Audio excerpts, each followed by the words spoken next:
1945. Invaded the Japanese. Invaded the Philippines. Wow! World War II yun, 1945. Gusto tayong sakupin ng Hapon. So, invaded. Oh, nasaan ka no, nung nagkakagera? Nasa Pasig.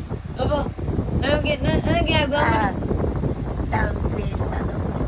Fiesta? Disappearance ng Town Fiesta. December 8. Oo. Tapos nagputukan. Paano nangyari? Wait, Lumusog na mga hapon dito. lumusog. Anong ginagawa mo nung sakto na Saan ka nagtago nun? Hindi kami nagtago. Bakit naghahanda kayo? Sa ibang lugar lang yung nilusob? Ha? Saan lugar lang yung nilusob? Leyte. Ah, sa Leyte.